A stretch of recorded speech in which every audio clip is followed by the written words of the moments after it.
Comesa, c'est une organisation d'intégration régionale créée en 1994 et composée par 19 pays membres. Et c'est un marché commun, c'est-à-dire la circulation des biens.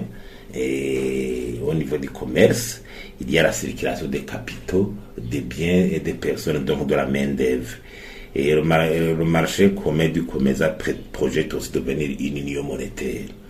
Donc le Comesa a été créé pour renforcer la croissance économique et partant améliorer le bien-être des habitants, des citoyens de ces pays membres, faciliter les échanges, le développement des infrastructures et faciliter la circulation des capitaux dans les pays membres et aussi renforcer la paix et la sécurité dans les pays membres. Donc, fait une coopération, une solidarité pour asseoir la paix dans les pays membres.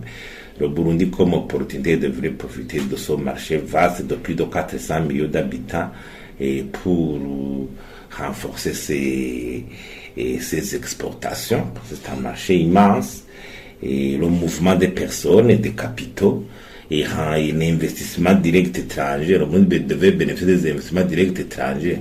Tout cela pourrait créer une bouffée d'oxygène au niveau des devises. La croissance des exportations, les investissements directs étrangers qui viendraient à partir de ces pays, le développement des infrastructures dans le cadre transnational,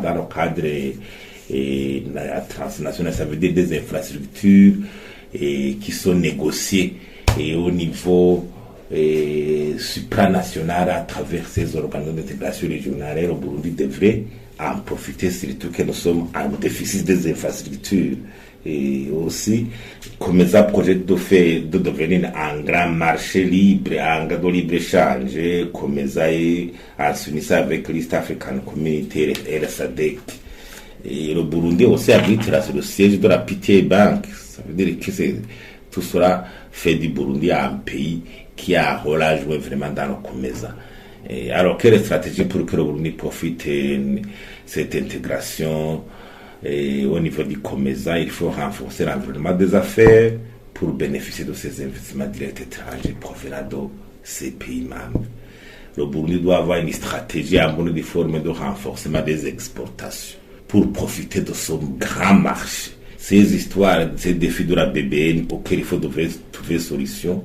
Il faut créer un fonds pour soutenir les exportateurs, trouver une solution à ces problèmes d'énergie, des infrastructures, d'électricité, et pour appuyer les actions des exportateurs, renforcer la bonne gouvernance, soigner l'image du pays pour qu'au niveau de la circulation des capitaux, tout cela puisse y trouver son compte, renforcer la capacité des exportateurs, l'accès à l'information, éviter les lourdeurs administratives. Il y a aussi le renforcement de la relance de la production des entreprises potentielles qui avaient un grand potentiel de production comme la Sosumo. Et parce qu'on devait peut-être, par exemple, exporter aussi dans la sous-région. La côté où avait un grand potentiel de production dans le temps, comme l'exportation. Je crois que quelque part, on peut profiter d'un tissu industriel d'y passer, le relancer pour qu'on puisse avoir des produits exportables de qualité. Et le Burundi devrait alors aussi s'acquitter régulièrement de sa cotisation de $406 000 par an. Et c'est l'exigence au niveau de la cotisation, au niveau du Comesa. C'est une cotisation qui sera à la portée du Burundi. Et donc le Burundi ne devrait pas enregistrer des arriérés et comme il le fait quelquefois dans certaines autres organisations comme l'East African Community.